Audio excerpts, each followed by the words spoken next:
মুজাদ্দিদে জামান দাদা হুজুর পীর কিবলা রহমাতুল্লাহ আলাইহি এ সোনা মানিকেরা, হুজুর যখন আজমির শরীফে গেলেন নিজের বিবি জান ইচ্ছা পোষণ করেছেন হুজুর কবর জিয়ারত করা যায় না, শুনেছি আজমির শরীফটা বড় ভালো জায়গা, হুজুর সেখানে খাজা মাইনুদ্দিন চিশতি রহমাতুল্লাহ আলাইহি খানদানে রাসূল শুয়ে আছেন, একটু কি আমি সেই জমিনে আমার পাটা রাখতে পারবো না? এই আবদারটা দাদা হুজুর পীর কিবলা ছাড়তে পারলেন না। একটা ট্রেন বুক করলেন, একটা বগির টোটালটা কত লাগে হুজুর দিয়ে দিলেন, আর সেই বগিতে আর কেউ থাকবে না, বিবি সাহেবান একা সেই বগিতে থাকবে। সেই বগির ভিতরে হুজুরকে একটা মশারি, এমন করে হুজুরের আহালিয়া বিবি জানের এমন দাদা হুজুরের আহালিয়াকে কালো কাপড়ের মশারি করে দেয়া হলো। তিনি ওই ট্রেনের দুই দিকের সিটের মাঝখানে বসে আল্লাহর ইবাদতে মশগুল, আর চতুর্দিকে মশারি দিয়ে ঘেরা রয়েছে। হে মুসলমানের ছেলেরা, সেখানে যাওয়ার পরে ছয় বেহালা যারা কাঁধে করে দাদা পীরকে নিয়ে যেতেন, সেই বেহালাদের নির্দেশ দেয়া হলো, বাবা বেহালারাও সেই মশারির চারটে কোণ তোমরা শক্ত করে ধরে দাঁড়াবে, আমার বিবি বাইরে বের হবে না, আমার বিবি ওই মশারির ভিতরেই থাকবে। দাদা হুজুর পীর কিবলা গেটের সামনে এসে বললেন, বিবি এই পর্যন্ত তোমার আর যাওয়া যাবে না, আমি এবার কবরস্থানে যাচ্ছি। মেন গেট থেকে ঢোকেন না, বড় গেট থেকে ঢোকেন না, ডান দিকে মসজিদ আছে, আকবর মসজিদ, শাহজাহান মসজিদ আছে না, আর যাওয়া যাবে না। বিবি তুমি এই গেটের বাইরেই অপেক্ষা কর, যে হুজুর আমি দাঁড়িয়ে আছি, আপনি আসেন। মুজাদ্দিদে জামান দাদা পীর কিবলা যখন গেলেন, যে দেখলেন হ্যাঁ সব শিরক হচ্ছে, হায় রে হায়, সিজদা দিচ্ছে, কবরে সুজুদ করছে, সিজদা দিচ্ছে, চাইছে সব তার কাছে। হুজুর উর্দুতে ওয়াজ করলেন ঘন্টার পর ঘন্টা, বাবা শিরক হারাম, সব গুনাহ আল্লাহ ক্ষমা করবে, শিরকের গুনাহ আল্লাহ ক্ষমা করে না, এটা করো না। এটা ভালো কথা বললেন না খারাপ? মুজাদ্দিদে জামান দাদা পীর কিবলাকে যখন মারছে, নিজের আহলিয়া ঝরঝর করে কাঁদতেছে। আচ্ছা আহলিয়া কি দেখা পাচ্ছে নাকি? মশারির ভিতরে কালো মশারি, কালো কাপড়ের ভিতরে রয়েছে, বলেন আপনারা বলেন দেখা যায়? ওই গেট দিয়ে ভিতরে কি হচ্ছে দেখা যায়? আর একটা ছোট গেট আছে না, সেখান দিয়ে ঢুকতে হবে তো। ছেলেরা বন্ধুরা, মুজাদ্দিদে জামান দাদা হুজুর পীর কিবলা রহমাতুল্লাহ আলাইহি আশিকে রাসূল হয়ে হুজুর আল্লাহ পাকের সিজদায় যে কাঁদছেন, আল্লাহ পাক আল্লাহ তাআলা আমি এসেছি, আমি আবু বকর বাংলার জমিন থেকে আপনার বন্ধুর বাড়ি এলাম, ইয়া আল্লাহ আপনি আমাকে সবর দিন, ইয়া আল্লাহ ওদেরকে আপনি রহম করুন, ওদেরকে আপনি বুঝ দিন, ওদেরকে আপনি হিদায়াত করুন। এভাবে হুজুর কান্না করছেন।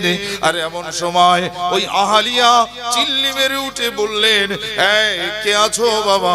একজন আওয়াজ দিলেন, আম্মি বলেন আমি আছি।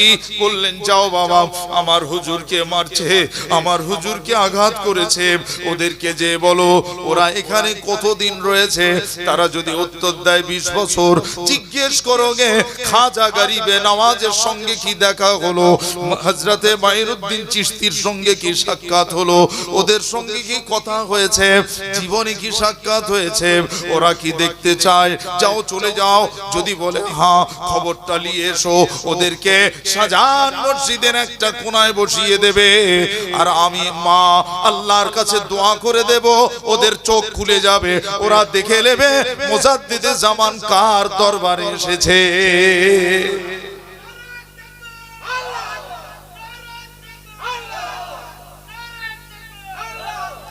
হ্যাঁ সোনামানিক, আমি বাজে গল্প করছি না। এখনকার সময় তো সোশ্যাল মিডিয়া টুন কাটাকাটি করছে, এক শ্রেণীর আলেমরা আল্লাহর ওলিদেরকে নিয়ে ঠাট্টা করছে, বিদ্রূপ করছে। নবী পাক নিষেধ করলেন তোমরা আল্লাহর ওলিদের ব্যাপারে কথা বলো না। যারা বলছো সাবধান, আল্লাহর সঙ্গে তোমাকে যুদ্ধ করতে হবে, তুমি রেডি থাকো। আল্লাহ নিজে জানিয়ে দিয়েছেন, আতিউল্লাহ ওয়া আতিউর রাসূল ওয়া উলিল আমরি মিনকুম। যারা জামানার মুজাদ্দিদ হয়েছেন, যারা উলিল আমর হতে পেরেছেন, তাদের তোমরা অনুসরণ করবে। যদি করো রাসূলুল্লাহর অনুসরণ করা হবে, যদি রাসূলুল্লাহর অনুসরণ করা হয়ে যায় আল্লাহর অনুসরণ করা হবে। ভাইরা, মুজাদ্দিদে জামান দাদা পীর কেবলা তো সেজদায়, বিবি সাহেবানের হুকুম হয়েছে। কত বড় আল্লাহর ওলি না হলে তিনি এখান থেকে দেখা পায়? আল্লাহ তাকে দেখাচ্ছেন না? আল্লাহ কি পারেন না বলেন? আল্লাহ সব ক্ষমতার অধিকারী, আল্লাহু আলা কুল্লি শাইইন কদির। একবার জোরে বলেন সুবহানাল্লাহ। তিনি আল্লাহ সর্বশক্তিমান। মুজাদ্দিদে জামান দাদা হুজুর পীর কেবলা দিকে আর একজন মশারির একটা কানা ছেড়ে দিয়ে দৌড়ে যেয়ে বললেন, হে এখানকার খাদেমেরা, তোমরা এখানে এসো। উর্দুতে জিজ্ঞাসা করে, বলো বাবা এখানে তোমরা কতদিন আছো? কেউ বললেন 20 বছর, কেউ 30 বছর, কেউ 15 বছর, কেউ 10 বছর। বলো বাবা তোমরা কি খাজা গরিবে নওয়াজের সঙ্গে কথা বলেছো? না না না, আমরা খাজা গরিবের নওয়াজের সঙ্গে কথা বলি নাই। তোমরা কি মঈনুদ্দিন চিশতিকে দেখেছো? না, আমরা দেখি নাই। তোমরা যাকে আঘাত করেছো তিনি অন্য কেউ নয়, তিনি মুজাদ্দিদে জামানকে দেখনেওয়ালা, তিনি মুজাদ্দিদে জামানের সঙ্গে কথা বলনেওয়ালা। তোমরা তার সঙ্গে এমন ব্যবহার করেছো। এসো এসো, যদি তোমরা দেখতে চাও, চাহনেওয়ালা হো তো ইহা बैठ যাও। এসো এসো, এখানে বসে যাও। ছেলেগুলোকে সেদিনের খাদেমদেরকে ডেকে একটা কোণে বসানো হলো। হে মুসলমানের ছেলেরা, মুজাদ্দিদে জামান তখন আল্লাহ সিজদাতে কান্না করছে, আর মা এদিকে হাউ হাউ করে কাঁদছে। এসে বললেন, মা ওরা রাজি হয়ে গিয়েছে, উন লোগোं ने सब রাজি हो गया, ওরা সব রাজি হয়ে গিয়েছে। মা জান আপনি দোয়া করেন, আপনি দোয়া করে দেন ওদের সঙ্গে খাজা গরিবে নওয়াজের সঙ্গে দেখা হয়ে যাক। হুজুর আম্মা জান দোয়া করছেন, মঈনুদ্দিন চিশতিকে দেখা লাগে তারা চোখটা বন্ধ করে এক কোণায় বসে রয়েছে।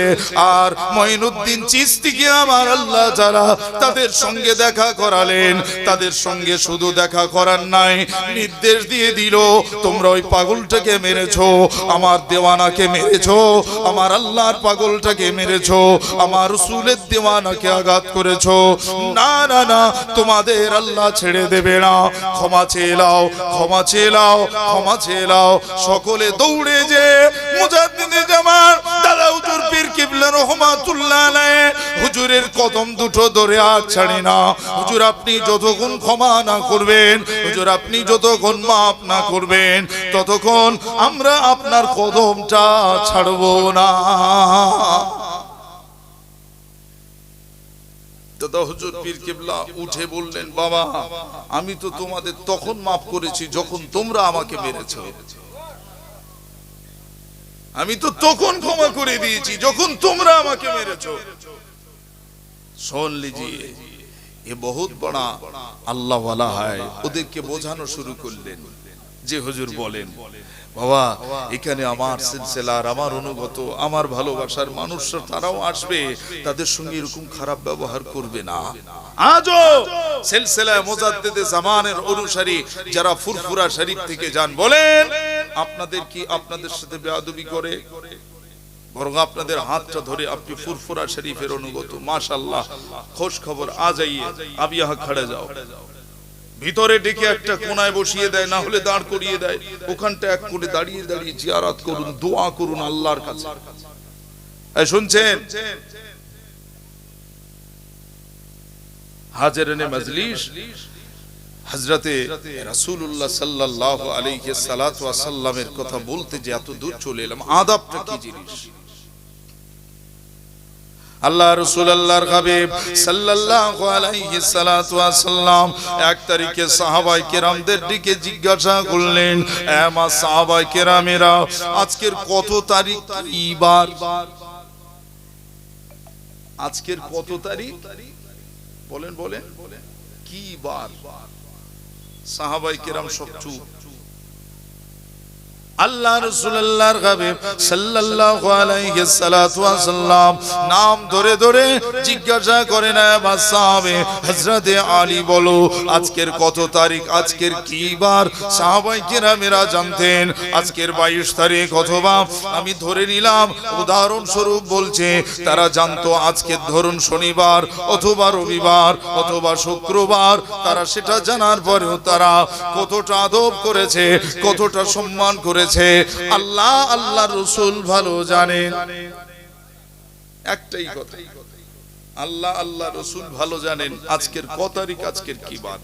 আমরা তারিখ বলবো 28, নবীজি বলবে না আজকের তারিখ 30, তো নবীর কথাটাই ঠিক। এই জন্য আমরা জোর করে ইচ্ছায় যেচে জানা সত্ত্বেও বলবো না আমার নবীজি যেটা জানেন তার ঊর্ধ্বে কেউ জানেন না। আমার নবীজি আমাদের আদবটা শিখিয়েছেন, জোরে বলেন সুবহানাল্লাহ। মসজিদে নববী শরীফে যারা গিয়েছেন, যে রিয়াজুল জান্নাহ বলে একটা জায়গা আছে না, ওইখানে সকলকে যেতে দেয়। হাজীদেরকে জিজ্ঞেস করে দেখেন হাজী সাহেবান আছেন এখানে, হ্যাঁ যেতে দেয়, ওইখানে যেতে দেয়। রিয়াজুল জান্নাতে 2 রাকাত নামাজ পড়ার সুযোগ দেয়। আমার নবী বললেন আমার মেম্বার আমার রওজার ঠিক মাঝখানে এমন একটা জায়গা আছে যে জায়গাটা রিয়াজুল জান্নাহ, আল্লাহ জান্নাতের বাগান করে দিয়েছে। ওই জায়গা থেকে কিয়ামতের ময়দানে আমি নবী, আমি রাসূলুল্লাহ সাল্লাল্লাহু আলাইহি সাল্লাতু ওয়াসাল্লাম আবে কাউসারের পানি উঠাবো।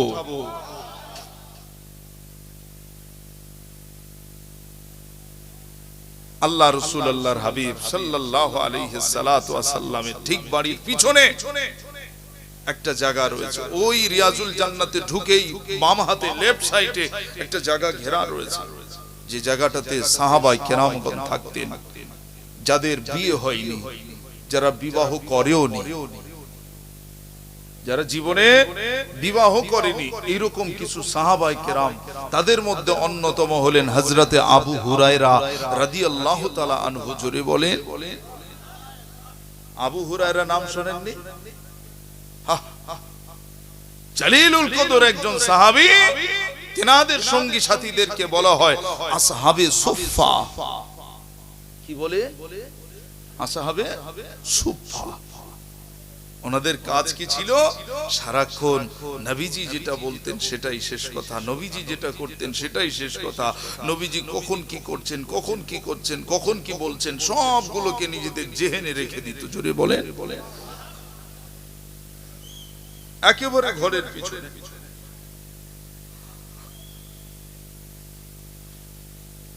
আল্লাহ রাসূল আল্লাহর হাবিব সরকারে দো আলম সাল্লাল্লাহু আলাইহি সাল্লাতু ওয়াসাল্লাম হযরতে শেরে খুদা আলী মুর্তজাকে ডেকে বলছেন, আলী একটু চলো আমরা দুজনে বেরিয়ে আসি। খুব ভালো করে শুনেন, একটু চলো আমরা দুজনে একটু বেরিয়ে আসি। এটা বলার পরে হুজুর কিছু দূর হেঁটে গেলেন। যাওয়ার পরে হযরত শেরে খুদা আলী মুর্তজার ঘাড়ের উপর নিজের হাতটা রাখলেন, নিজের হাত মোবারকটা রেখে দিলেন। হযরতে আলী রাদিয়াল্লাহু তাআলা আনহু হুজুরের কাঁধের উপরে। শ্বশুর আর জামাই কত মিষ্টি সম্পর্ক, কথা বলে।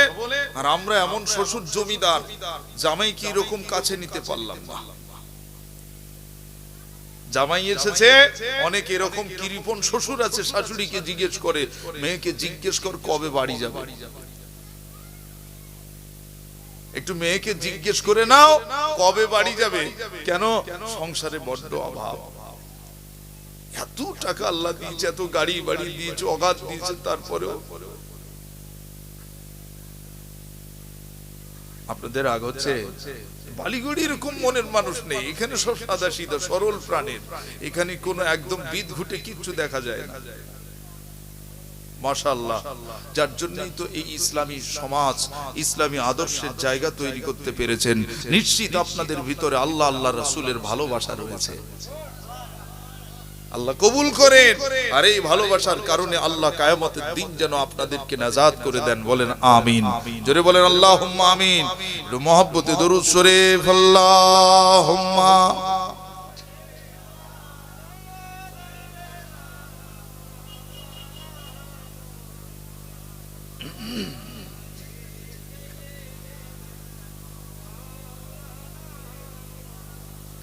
আল্লাহুম্মা সাল্লি আলা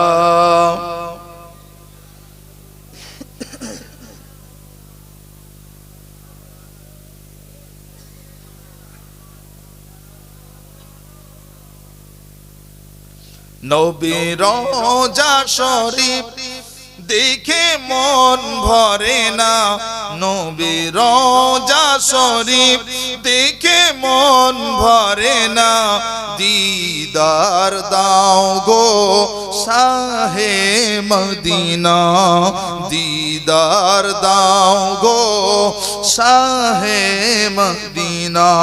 নবীর রওজা শরীফ দেখে মন ভরে না, দিদার দাও গো শাহে মদিনা, দিদার দাও গো শাহে মদিনা।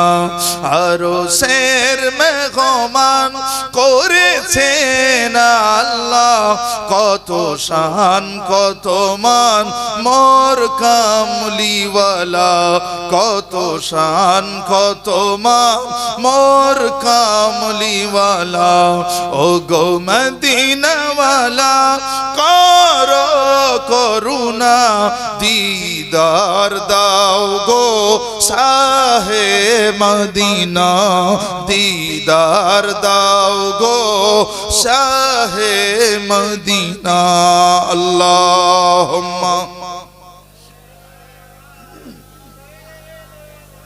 এটা চিলিম চিয়াও না ওয়ালা আলী।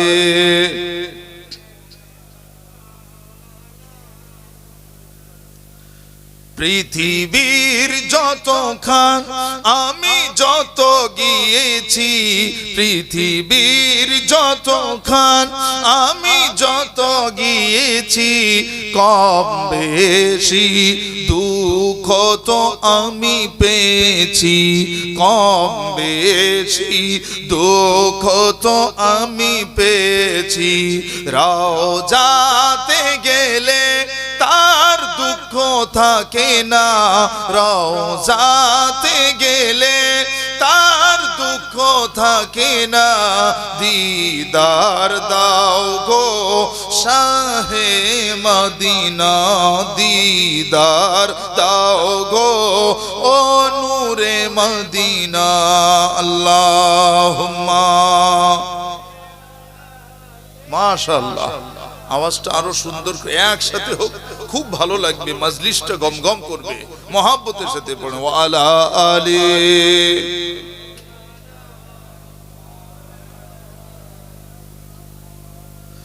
ও গো মোমেন মোমেনা, ও গো মোমেন মোমেনা, দরুদ পড়ো একটিবার, নূরেতে ঝলমল করবে ভিতর, নূরেতে ঝলমল করবে ভিতর। ও গো মোমেন মোমেনা, দরুদ পড়ো একটিবার, নূরেতে ঝলমল করবে ভিতর, নূরেতে ঝলমল করবে ভিতর। ও গো রউফুর রহিম কাছে ডাক দাও না, ও গো রউফুর রহিম কাছে ডাক দাও না, দিদার দাও গো ও শাহে মদিনা, দিদার দাও গো ও নূরে মদিনা। নবীর রওজা শরীফ দেখে মন ভরে না, নবীর রওজা শরীফ দেখে মন ভরে না, দিদার দাও গো শাহে মদিনা, দিদার দাও গো ও নূরে মদিনা। আল্লাহুম্মা সাল্লি আলা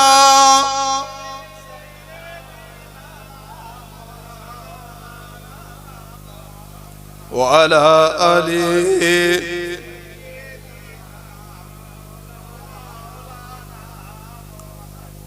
সোনার চাঁদ মানিকেরা, আমরা তো মুসলমান, নবীজিকে প্যার করি, ভালোবাসি, মোহাব্বত করি।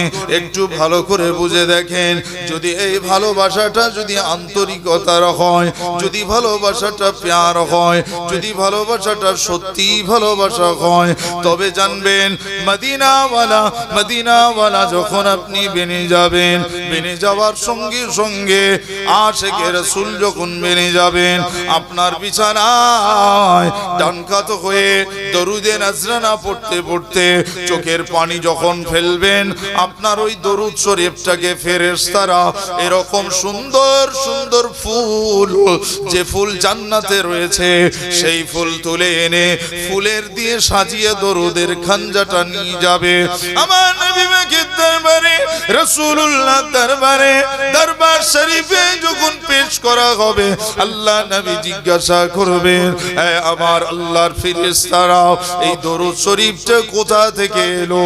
সেদিন যদি আল্লাহর ফেরেশতারা এটা বলে দেয়, এই দরুদ শরীফটা বালিগৌড়ের এমন একজন মানুষ আপনার দেওয়ানা, আপনার আশিক, আপনার পাগল, আপনার প্রেমিক হয়ে প্রতিদিন রজনীতে, প্রতিদিন রাতের আধারে আপনার মহাব্বতে ভালোবাসায় চোখের পানি ফেলে ফেলে বলে, ইয়া রাসূলুল্লাহ, ইয়া হাবিবাল্লাহ বলে কান্না করে, আসসালাতু ওয়াসসালামু আলাইকা ইয়া রাসূলুল্লাহ, আসসালাতু ওয়াসসালামু আলাইকা ইয়া হাবিবাল্লাহ। আল্লাহ নবী ওই সালামটা পেয়ে যদি খুশি হয়ে যায়, আমার নবী জানতে চায় তার চেহারাটা দেখাও। বালিগৌড়ের সেই মুসলমানটার কান্না অবস্থাটা নবীকে দেখানো হয়। আমার নবী পাক সোনা নবী, নূরে নবী দেখে আমার নবী যদি আপনার প্রতি রাজি হয়ে যায়, খুশি হয়ে যায়, আমার নবী যেতে খুশি, আল্লাহ তাতে খুশি।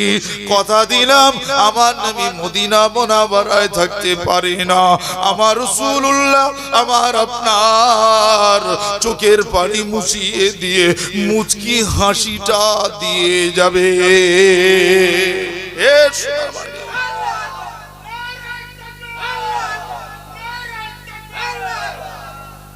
আল্লাহু আকবার। নবী পাকের আশিক বেনেছেন, ভালো কথা। গ্রামে গঞ্জে শোরগোল চেপেছে, মাশাআল্লাহ, আই লাভ মুহাম্মদ, ভালো কথা। যিনি দেখছেন, পড়ছেন আই লাভ মুহাম্মদ, পড়ার বিনিময়ে আপনার আমলে নেকি হচ্ছে, ভালো কথা। সাল্লাল্লাহু আলাইহি সাল্লাম বলছে 10টা রহমত তার নামায় আমলে দিচ্ছে। আপনি লিখিয়েছেন, দেখিয়েছেন, আপনার দেখানোতেও আপনার আমলে 10টা নেকি হচ্ছে, ভালো কথা। কিন্তু প্রেমটা ওই ব্যানার পর্যন্ত থাকবে, ভালোবাসাটা কি ওই সেই ব্যানার পর্যন্ত থাকবে? নবীকে ভালোবাসতে গেলে 3টে জিনিস প্রয়োজন। 1, আপনি জবানে বলবেন আমি নবীকে ভালোবাসি। 2, আপনি হৃদয়ে বলবেন, হৃদয়ের অন্তঃকরণ থেকে, শুধু মৌখিক স্বীকৃতি নয়, আন্তরিক স্বীকৃতি দিতে হবে আমি নবীকে ভালোবাসি। 3, আমার নবী পাককে আল্লাহ যেটাকে হুকুম করেছেন জায়েজ, সেটাকে জায়েজ মেনে দুনিয়াতে আমাল করা, যা যা ঘোষণা করেছেন, যেভাবে চলতে বলেছেন সেইভাবে চলা, যেটা নিষেধ করেছেন তা থেকে নিজেকে দূরে রাখা। যদি আপনি এটাকে বাস্তবায়ন করতে পারেন, তখন ওই ব্যানারে লেখা আই লাভ মুহাম্মদটা সত্যি প্রমাণিত হবে। আপনি আমার কথাতে রাগ করছেন না তো?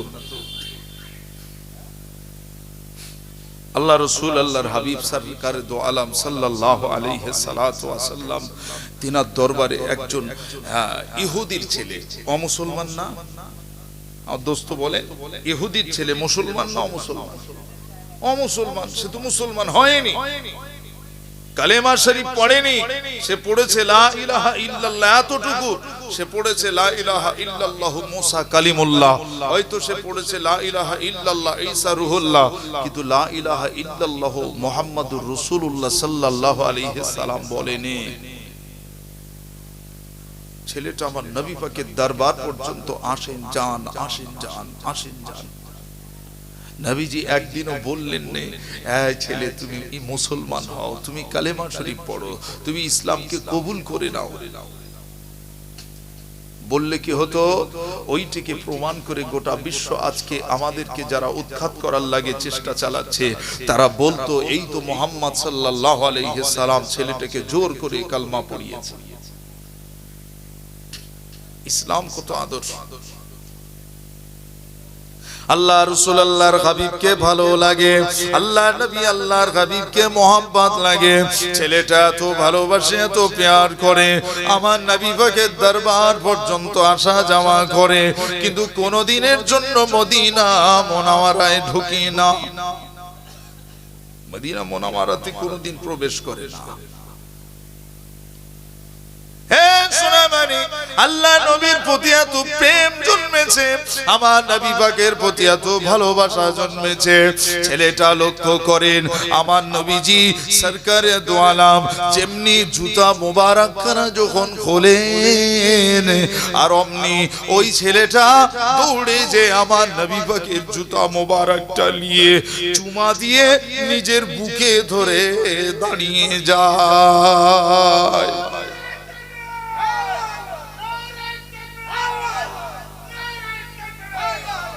একজন মুসলমান,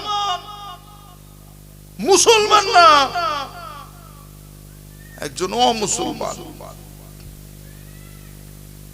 আল্লাহ নবী সাহাবায়ে কেরামেরা সকলে আসে জিজ্ঞাসা করেন, হে বাবা যুবক, নবী পাকের জুতা মুবারক কারা বুকে নিয়ে দাঁড়িয়ে থাকতে ভালোবাসো, বাবা ছেলে কি কষ্ট হয় না? মসজিদে নববী শরীফে এসো। বাবা ও মুসলমান ছেলে, মসজিদে নববী শরীফে এসো। ছেলেটা বলে না না না না, আমি জুতা মুবারকটা পেয়ে আমি যে মোহাব্বত পেয়েছি, ভালোবাসা পেয়েছি, তা আপনাদের দেখানো যাবে না, বোঝানো যাবে না। এক তারিখে ছেলেটা বলছে আপনার আমাকে জিজ্ঞাসা করেন টানা রুদ্রে দাঁড়িয়ে দাঁড়িয়ে বাবা কষ্ট পাও না? না, শোনো শোনো ও নবী পাকের সাহাবীরা শুনে নাও, আমি এই জুতা মোবারকটা যখন আমি চুমা দিই, আমার গোটা শরীরটা ঠান্ডা হয়ে যায়, টানা রৌদ্রটা আমার মাথাতে লাগে না, আমার কষ্ট হয় না, আমি দাঁড়িয়ে থাকতে এত ভালোবাসি, একবারের জন্য আমার কোনো কষ্ট মনে হয় না। আমি নবী পাকের জুতা মুবারক খানা আমি অমুসলমান হয়ে আমি আমার সিনাতে রেখেছি, আমি আমার সিনাতে রেখেছি। এমন করে আল্লাহ নবী সাল্লাল্লাহু আলাইহি সাল্লাম মসজিদে নববী শরীফ থেকে বেরোলেন। মসজিদে নববী শরীফ থেকে বার সঙ্গে সঙ্গে তিনি দেখলেন ছেলেটা জুতা মোবারকটা নিয়ে আদবের সঙ্গে বসে আমার নবী পাকের কদম মোবারকে পরিয়ে দিচ্ছে। মুসলমান সাহাবায়ে কেরাম দেখছেন আদব কাকে বলে। একটা অমুসলমান আদব বুঝেছে, মুসলমান বুঝবে না। আল্লাহ রাসূল আল্লাহর হাবিব সরকারে দো আলম সাল্লাল্লাহু আলাইহি সাল্লাম মসজিদে নববী শরীফ থেকে এক তারিখে বার হলেন। তিনি বার হওয়ার পরে লক্ষ্য করে দেখেন ছেলেটা আর মসজিদে নববী শরীফের সামনে দাঁড়ায় নাই। ছেলেটা যখন দাঁড়ায় নাই, আমার নবী পাকের চেহারা মুবারকটা যেন মলিন হয়ে গিয়েছে। আমার নবী পাক ছেলেটাকে খুঁজছেন, মসজিদে নববী শরীফের চতুর্পাশে ঘুরছেন। সেই ছেলেটা কই, সেই ছেলেটা কই? ছেলে তো অমুসলমান, তাকে খোঁজার দরকার কি? আল্লাহ রাসূল আল্লাহর হাবিব সাল্লাল্লাহু আলাইহি সাল্লাম সাহাবায়ে কিরামদেরকে জানতে চাইলেন, হে মা সাহাবায়ে কিরামেরা, বলো দেখি, বলো বলো আমার সেই ছেলেটা কোথায়? ইহুদি ঘরের ছেলেটা এখানে দাঁড়াতো, সম্মান করত, ইজ্জত করত, বড্ড ভালোবাসতো, ছেলেটা গেল কই? সাহাবায়ে কিরাম সবাই বলেন, ইয়া রাসূলুল্লাহ, আল্লাহ আল্লাহর নবী ভালো জানেন, আমরা কেউ জানি না। মালিকেরা, আল্লাহ নবী চোখটা বন্ধ করলেন, আমার আল্লাহ দেখান। আমার নবী পাক দেখতে পান আকাশের দিকে তাকালে আমার রাসূলুল্লাহর নজর কি আমার আল্লাহ পাক এত উন্নত নজর করেছেন, আসমানে আরশে মুআল্লা পর্যন্ত আমার নবী পরিষ্কার দেখতে পেতেন। আমার নবী পাক যদি জমিনের নিচের দিকে তাকাতেন, নিচের দিকে আমার রাসূলুল্লাহ জমিনের নিচে আগুন পর্যন্ত দেখা পেতেন। আমার নবী পাক আগুনের নিচে কি আছে দেখা পেতেন। আমার নবী পাক এ সোনা মানিকেরা, আমার রাসূলুল্লাহ ডান দিকে যদি তাকাতেন, যদি তার তাকানোটা শেষ সীমানা পর্যন্ত হয়ে যায়, আমার নবী যাতে খুশি, আল্লাহ তাতে খুশি। আমার আল্লাহ তৎক্ষণাৎ এই দুনিয়ার এক প্রান্ত নবীকে দেখায় দিতেন। এ সোনা চাঁদেরা, আমার নবীজি ইশারা পেলেন ছেলেটা বড্ড অসুস্থ হয়ে গিয়েছে। আমার নবীজি সাহাবায়ে কেরামদের ডেকে বললেন, ও আমার সাহাবীরা, আর থাকা হবে না, থাকা হবে না, চলো আমার সঙ্গে সকলে চলো। আমার নবী পাক সামনে এগিয়ে যায়, সাহাবায়ে কেরাম পিছনে পিছনে যায়। আল্লাহ নবী, বিশ্ব নবী, নূরে নবী, সোনার নবী দেখলেন আজরাইল মালাকুল মউত ওই ছেলেটার ঘরের দিকে এগিয়ে যাচ্ছে। আমার নবী পাক আর দেরি করলেন না, দৌড়ে দৌড়ে দৌড়ে দৌড়ে ছেলেটার, ইহুদি ছেলেটার ঘরের দরওয়াজায় দাঁড়িয়ে কোড়া নাড়া দেয়, কোড়া নাড়া দেয়। কে আছো বাবা, দরওয়াজাটা খোলো, কে আছো বাবা, দরওয়াজাটা খোলো। দরওয়াজা খোলে না। আমার নবী পাক অনেকক্ষণ ধরে যখন চিল্লালেন, অনেক পরে ইহুদি ঘর থেকে বেরিয়ে এসে বললেন, কে আপনি, এখানে কেন এলেন? আমার নবী পাক সাল্লাল্লাহু আলাইহি সাল্লামকে ধমক দিলেন, হে মুসলমানদের নবী, চলে যাও, এখানে কেন এলেন? আমরা ইহুদি, আপনি কি জানেন না আমরা জাতিতে ইহুদি? যদি আজরাইল জেনে যায়, এমন করে যদি আবু জেহেল জেনে যায়, হে সোনা মানিক, আবু জেহেল যদি জেনে যায় আর আমাদের আস্ত রাখবে না, আমাদের উপর নির্যাতন চালাবে। আপনি চলে যান, চলে যান, চলে যান। আমার নবী দেখছেন পিছনে আজরাইল মালাকুল মউত দাঁড়িয়ে রয়েছে। আমি নবী যতক্ষণ না যাব আজরাইল যেতে পারছে না। আজরাইল আমার সম্মানে আদবে দাঁড়িয়ে রয়েছে। আমার নবী পাককে বারবার বলছেন আপনি চলে যান। আমার নবী বলছেন একটা কথা আমাকে শোনান, আপনার ছেলেটা কেমন আছে, ভালো না খারাপ? একটা কথা আপনি আমাকে বলুন, আমি চলে যাব, ভালো না খারাপ? মুসলমানদের নবী আমার ছেলেকে খোঁজ নেয়, নিশ্চয়ই ভিতরে কোনো খবর আছে। ইহুদি তো খুব বিচক্ষণশীল, ভিতরে কি হচ্ছে ছেলেটার তখন গালে আম্মা পানি দিচ্ছে,